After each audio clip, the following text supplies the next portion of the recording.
Detroit, buckle up, because training camp just handed us a story that is everything a Lions fan could want. A jaw-dropping fourth down touchdown, a trade that left one player speechless, and an underdog special teamer whose journey from defensive back to Lions locker room is the kind of tale Hollywood writers dream about. If you're new here, welcome to Detroit Scope, and if you're a regular, you already know we're chasing 1,000 subscribers. And honestly, we need your help to get there. So if you haven't hit that subscribe button yet, now's the time. It's completely free and it fuels everything we do on this channel. Let's start with the moment that had everybody in Allen Park buzzing. Isaac T. Slaw, the Lions' second-year receiver who's been quietly building his case all off-season, holding a touchdown in double coverage on fourth down. And the way he described it afterward, you could hear the confidence practically dripping off every word. He talked about winning on his release, stacking his defender, and having quarterback Jared Goff put complete trust in him by letting the ball fly into a contested window. And when Goff delivers a strike like that, on fourth down, in double coverage, that is not a throw you make to a receiver you don't believe in. That is a quarterback saying, I trust you to go get this. T. Slaw knows it too. He talked about wanting to keep building confidence, not just with catches, but in every phase, blocking, route running, doing the dirty work that doesn't always show up on the highlight reel but absolutely shows up on film for the coaching staff. And here's where it gets even more interesting.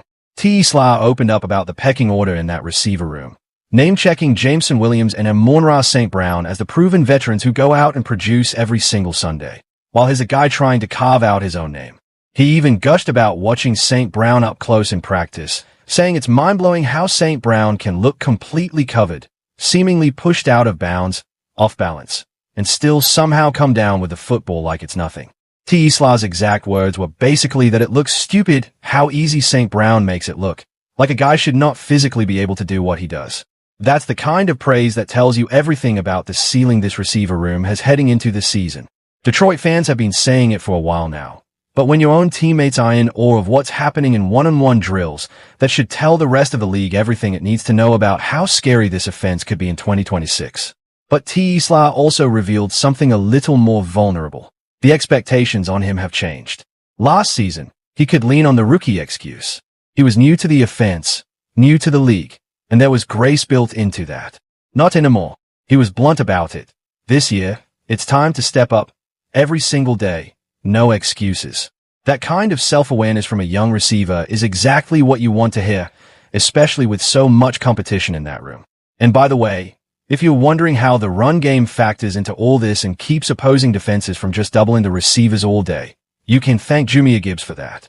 His presence in the backfield is exactly why defenses can't just sit back in coverage and blanket T. Slaw and company, because ignoring the run against a player like that is a death sentence for any defense. Now, let's pivot to a completely different kind of storyline, because while T. Slaw was busy making highlight catches, the offensive line room had its own drama unfolding. And this one's about identity, adjustment, and a surprise phone call that changed everything. A newly acquired offensive lineman, traded to Detroit this offseason, opened up about just how shocking that trade news hit him. He admitted flat out that he was stunned when it happened, because you genuinely never know when a trade call is coming. But the moment he heard it was Detroit, his mood flipped instantly to excitement. Why? Because he remembered playing against the Lions in a joint practice the year before and being blown away by the environment, the energy, the culture around this team. So when the trade landed him in Motor City, he wasn't just accepting his new reality, he was genuinely thrilled about it. And on top of that, he gets to be back in the Midwest, closer to home turf and familiar territory.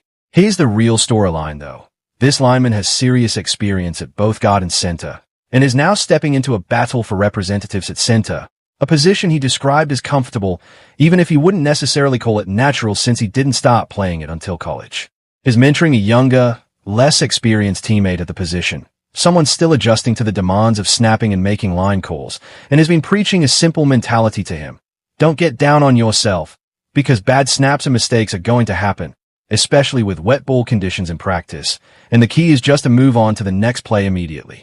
That kind of veteran leadership, even from a guy who is himself still adjusting to a brand new offense and a brand new system, says a lot about the culture Dan Campbell has built inside that building. He also spoke glowingly about the young talent around him in that O-line room, praising the energy of playing alongside guys closer to his own age, saying you can just feel that youthful hunger radiating through the group every single day at practice. If this content is helping you follow along with everything happening in Lions training camp, do us a favor and smash that subscribe button right now.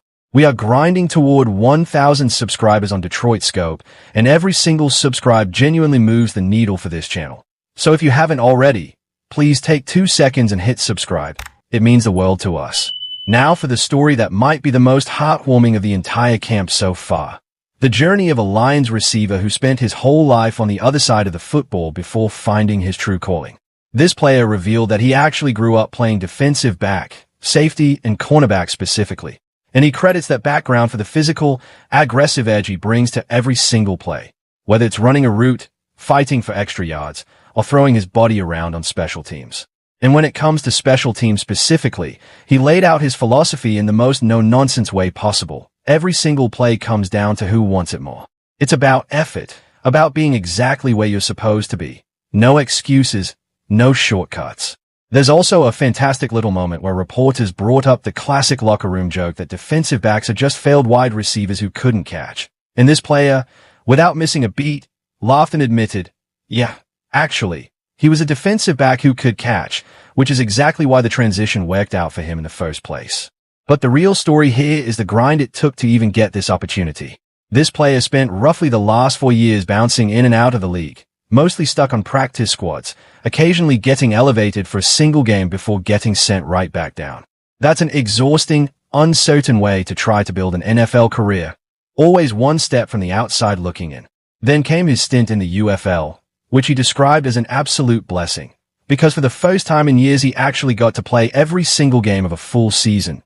10 games total, and that consistent playing time is what allowed him to finally show teams what he could really do on tape.